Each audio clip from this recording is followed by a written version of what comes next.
Hello दोस्तों, welcome to ICM channel. सो हमसे discuss करने वाले यहाँ पे दो स्टॉक के बारे में। पहला आपको आने वाला है आपका बजाज फिनसर्व, दूसरा आपका होगा बजाज फाइनेंस। लेकिन ये कहना गलत होगा, दोनों एक ही कंपनी हमसे यहाँ पे लेकर चलेंगे।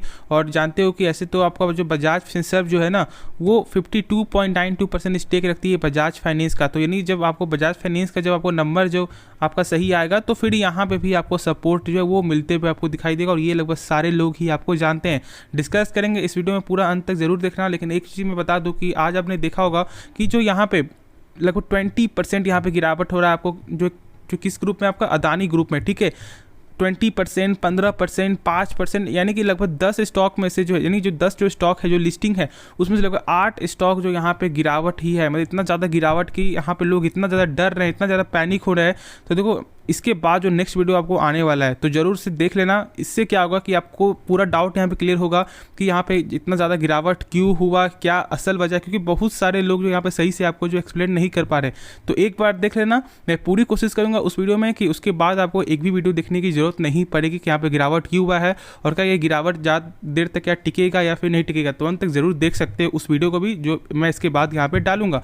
तो चलो, लेकिन पहले अभी जब डिस्कस करें आपका बजाज फिनसर्व के बारे में तो हम यहाँ पे डिस्कस कर लेते हैं। लेकिन उससे पहले जरूर से इस चैनल को सब्सक्राइब और इस वीडियो को लाइक कर देना यदि आपको पसंद आए तो।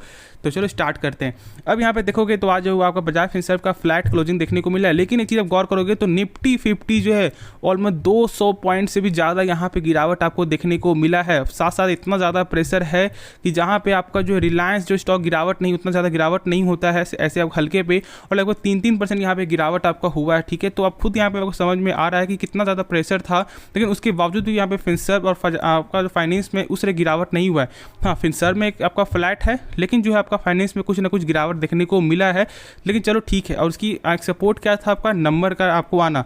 तो चलो एक काम करते हैं, पहले हम सब यहाँ पे नंबर देखते हैं, फिर उसके बाद खुद यहाँ पे आगे का जो है डिस्कस करेंगे। तो यहाँ पे जो है आपका सारे नंबर आपका जो करोड़ फिगर में होगा। तो चलो यहाँ पे डिस्कस करते हैं। तो देखो फर्स्ट ऑफ ऑल सबसे पहले यहाँ पे क्या हम चेक करते हैं, टोटल इनकम क्या हुआ है, ठीक है। तो टोटल इनकम आपको यहाँ पे देखने को क्या मिल रहा है, 10,785 करोड़। हाँ, वही इसके पिछले क्वार्टर पे क्या था आपका यहाँ पे 9,972 करोड़। और यहाँ पे ईयर ऑन ईयर पे चेक करोगे तो लगभग 8,539 करोड़। यानी कि यहाँ पे आपका जो ईयर ऑन ईयर पे सेल्स के मुकाबले में आपको गजब का जो है ग्रोथ आपको देखने को मिल रहा है। लेकिन खर्च क्या है, क्या खर्च में पे कंपनी ने क्या कंट्रोल किया है तो देख लेते हैं हमसे। देखो टोटल एक्सपेंसेस यहाँ पे है, और टोटल एक्सपेंसेस में यहाँ पे हमसे चेक कर सकते हैं कि एक सेकेंड में थोड़ा आपका ऊपर कर दूं। हाँ, तो देखो यहाँ पे 5600 करोड़ से, ठीक है, जो है आपका भरकर खर्च भी आपका 6700 करोड़ देखने को मिल रहा है। और यहाँ पे भी क्वार्टर 62 से यहाँ पे 67 हो चुका है। यानी जैसे जैसे सेल्स वगैरह उसी प्रकार से लगभग यहाँ पे खर्च भी आपको बढ़ते हुए आपको दिखाई दिया, ठीक है। ये हटाओ, अब मुझे यहाँ पे डायरेक्ट ही आपको देखना है कि क्या प्रॉफिट में यहाँ पे क्या अच्छा प्रॉफिट आपका हुआ या नहीं हुआ है। तो हम देख लेते हैं प्रॉफिट आफ्टर टैक्स क्या है। तो प्रॉफिट आफ्टर टैक्स यहाँ पे देख सकते हो कि लगभग जो 2100 करोड़ से बढ़कर आपका ईयर ऑन ईयर पे 2900 करोड़ आपका हो चुका है। और वही यहाँ पे क्वार्टर पे देखोगे तो 2780 करोड़ से बढ़कर आपका 2973 करोड़। यानी कि नंबर जो आपका एक बेहतरीन नंबर आपको आते हुए दिखाई दिया है प्रॉफिट में भी, और यहाँ पे आपका जो है सेल्स के मुकाबले भी। तो आप खुद यहाँ पे आपको समझ में आ रहा है कि कैसी कंपनी है क्या नहीं है। ऐसे तो बहुत से लोग यहाँ पे बोल रहे थे कि ये कंपनी सही नहीं है, यहाँ पे पैसा डूबेगा। देखो सबसे पहली बात जो है ना, आप जब भी किसी कंपनी में पैसा लगा रहे हो ना तो उसमें पहले यहाँ पे पेशेंस तो आपको रखना है, और उसके बारे में सही से यहाँ पे आप नॉलेज रखो कि यहाँ पे क्या कंपनी का क्या खराबी है, क्या अच्छाई है। देखो कोई भी कंपनी का यहाँ पे आपको जो 100% जो वो सही नहीं होता, कुछ ना कुछ यहाँ पे खराब है। जैसे कि इस कंपनी का मैं आपको बता दूँ शॉर्ट में, ऐसे यहाँ पे क्या आपका बुक वैल्यू थोड़ा ख़राब है, ठीक है। कैश फ्लो यहाँ पे आपका थोड़ा ख़राब देखने को मिलता है, लेकिन आपका ओवरऑल कैश फ्लो यहाँ पे पॉजिटिव ही देखने को मिल रहा है। अब यहाँ पे एक चीज़ जानो कि इसका बेस्ट क्या है। सबसे पहला NPA, ठीक है, CAR, ROC, ROE, लगातार सेल्स में ग्रोथ, ठीक है, प्लस आपका एसेट, प्लस यहाँ पे आप प्लस आपका जो रिजर्व, सारा चीज़ देखोगे तो यहाँ पे आपका बेहतरीन देखने को मिलेगा। तो ऐसा होता है कि 10 में से यहाँ पे 2-3 जो है यहाँ पे ख़राब होता है, तो ऐसा नहीं बोलते कि ये कंपनी ख़राब है। तो सबसे पहले तो पेशेंस रखो यहाँ पे। अब हमसे यहाँ पे डिस्कस करते हैं फिनसर्व के बारे में। हाँ, लेकिन उससे पहले चीज़ मैं और बता दूंगा, और इसलिए ब्रोकर भी यहाँ पे बुल्ली सी है, ठीक है। इतना ज़्यादा गिरावट होने के बाद भी ऐसा नहीं कि ब्रोकर ने यहाँ पे अपना टारगेट कम किया, नहीं। जो पहले जो टारगेट था, जैसे कि यहाँ पे आप तो जानते हो कि शेयर खाने जो टारगेट दिया था आपको 1950 का, प्लस यहाँ पे ICICI का जो टारगेट था वो था आपका 1850 का। तो ये सब टारगेट आपको पहले ही जैसे ही मिलते हुए दिखाई दे रहे हैं। तो इसलिए मैं बोलता हूँ कि यहाँ पर आपको जो पेशेंस आपको रखना पड़ेगा। ऐसा नहीं होगा कि तुरंत यहाँ पर पैसा बन जाएगा, नहीं। आपने ठीक है चलो अपने एक हाई प्राइस से बाय किया, लेकिन कंपनी ख़राब नहीं है। और जब यहाँ यहाँ पे गिरावट हो रहा है तो फिर यहाँ पे थोड़ा सा करके बाई करो। हाँ, अब बहुत लोग यहाँ पे ये भी आ रहा है कि आप सर जो यहाँ पे मैंने पूरा पैसा ही यहाँ पे आपको डाल दिया है, तो ठीक है वेट कर लो, ठीक है, क्योंकि ऐसा आप जानते हो कि 5 साल के रिटर्न में बजाज फिनसर्व जो है 200% से ज़्यादा आपको जो यहाँ पे रिटर्न दिखाता है। तो सारा गेम ही आपको पेशेंस का, पेशेंस नहीं रखोगे, यदि आप 1 साल में पेशेंस नहीं रख पा रहे हो, 5-6 महीना पेशेंस नहीं रख पा रहे हो, तो फिर कैसे होगा।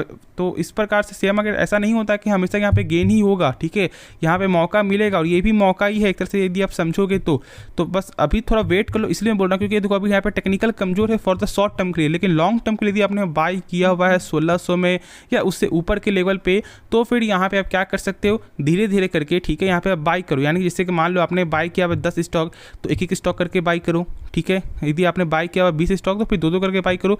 ऐसे यहाँ पे थोड़ा थोड़ा बाई करते रहो, ठीक है, जिससे यहाँ पे प्राइस आपका एक अच्छा खासा प्राइस भी हो जाएगा और फॉर द लॉन्ग टर्म के लिए ये एक अच्छा खासा यहाँ पे आपको नंबर भी दिखा सकता है। तो बस पेशेंस ही आपको रखना है। और यहाँ पे पी देखोगे तो 38 का भी पी आपका हो चुका है, तो एक अच्छा खासा पी है, एक अच्छा खासा वैल्यूएशन है। मार्केट कैप देखोगे तो यहाँ पे 2 लाख करोड़ का मार्केट कैप भी देखने को मिलता है। और ये चीज़ एक चीज़ यहाँ पे आप जान लो कि निफ्टी 50 का ये जो स्टॉक है अप्रॉक्सीमेट हमेशा आपको 1% का वेटेज रखता है, क्योंकि कभी कभी यहाँ पे 0.92 भी हो जाता है और कभी कभी यहाँ पे 0.9496 ऐसे देखने को मिलता है। तो आपका जो अप्रॉक्सीमेट है वो यहाँ पे हमसे 1% जो है ऐसे हमसे बोल सकते हैं। तो यहाँ पे आप देख सकते हो कि 43% से भी ज़्यादा का आपको माल जो है यहाँ पे उठाया जा रहा है।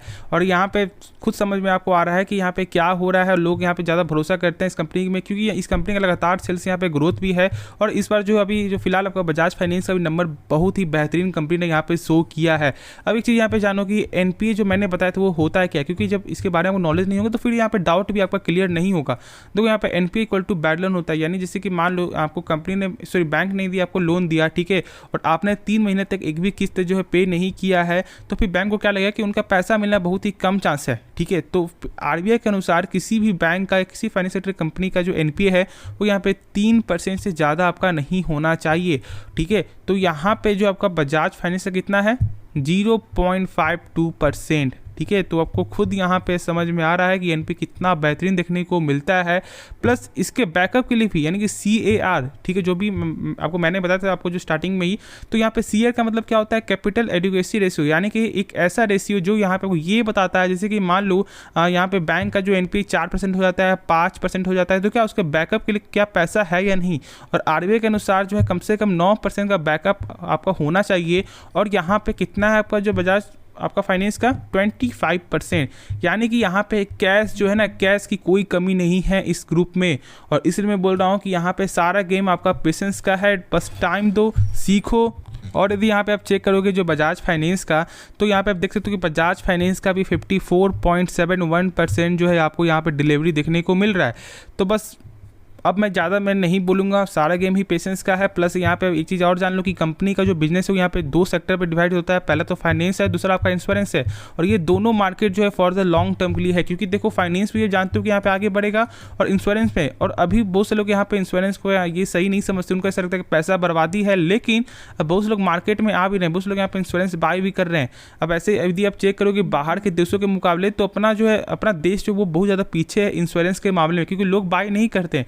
अब जैसे कि मान लो यहाँ पे आपका हेल्थ इंश्योरेंस है, तो लोग यहाँ पे बाइक इसलिए नहीं करते, ऐसे देखते हैं यहाँ पे एक आपका माइंडसेट क्या हमसे बना हुआ है, ठीक है, कि अब यहाँ पे मैं 7 रुपये लगाऊंगा, 10 रुपये लगाऊंगा, जो भी पैसा लग रहा है, तो फिर ऐसे मान लो कुछ नहीं होता है भगवान की दया से, तो फिर तो ये पैसा चला गया, ठीक है। तो ऐसा भी हमसे क्या माइंडसेट में है, लेकिन अब बहुत से लोग समझ रहे हैं कि नहीं, इसका भी बहुत ज़्यादा बेनिफिट है। और ये बेनिफिट भी है यदि आप सही से यहाँ पे आप जो फॉर्म फिलअप करोगे, हर चीज़ यहाँ पे सही से काम करोगे, जो भी इनका टर्म्स एंड कंडीशन यदि फॉलो करोगे, तो फिर यहाँ पे आपका गजब का बेनिफिट भी आपको देखने को मिलता है। तो देखो ये कोई मेरा कोई है यहाँ पे आपको जो प्रमोशन नहीं है, ठीक है, मैं आपके सेफ्टी के लिए आपको बता रहा हूँ। तो जरूर आपको यहाँ पे इंश्योरेंस भी आपको बाय करना चाहिए, ये सब मार्केट आपको आगे जाके ग्रो करेगा। और ये नहीं कि अभी फिलहाल आपका जो बजाज फाइनेंस और फिनसर्व का जो यहाँ पे अभी आपको हालात बहुत ही खराब है, यहाँ पे इनका जो आपका फाइनेंशियल वो बहुत ही खराब है, नहीं, फाइनेंशियल बहुत ही स्ट्रॉन्ग देखने को मिलता है और कैश से ये कंपनी भरपूर है।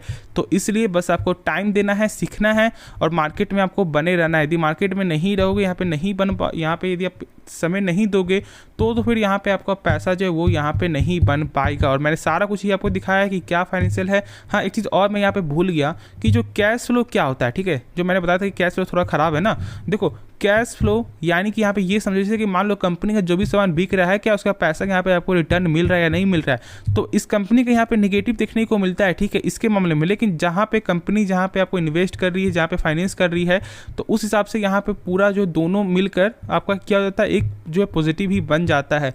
यानी कि यहाँ पे ऐसे तो मैथ के मुकाबले चेक करोगे तो माइनस और प्लस यहाँ पे मिलकर माइनस होता है, लेकिन ऐसा यहाँ पे नहीं है। ऐसा यहाँ पे माइनस प्लस करके यहाँ पे प्लस का जो साइन है ना, वो यहाँ पे ज़्यादा देखने को मिलता है, तो इसलिए यहाँ पे प्लस हम सिर्फ यहाँ पे पॉजिटिव ही है, ठीक है। तो इस मुकाबले से कुछ जो ज़्यादा डरने वाली बात नहीं है। जो एसेट यहाँ पे लगातार बढ़ते हुए कंपनी का दिखाई दे ही रहा है और सारा कुछ भी यहाँ पे सही है। एक चीज़ और, जो बुक वैल्यू मैंने बताया था, देखो बुक वैल्यू हमें यहाँ पे ये बताता है, जैसे कि मान लो यदि कंपनी डूब जाती है, बर्बाद हो जाती है, तो यहाँ पे एक शेयर के बदले आपको कितना रुपया मिल सकता है। तो यहाँ पे जो फिनसर्व का ऑलमोस्ट लगभग 300 तक यहाँ पे देखने को मिलता है। तो बहुत लोग यहाँ पे आप डर जाएंगे, यार 300 रुपये इतना कम है। देखो यहाँ पे आपका जो एक्सेप्शन भी आपका होता है, ठीक है, ऐसा नहीं कि यहाँ पे आप देखो 300 है, 400 बहुत ही कम है तो यहाँ पे कंपनी खराब है, नहीं।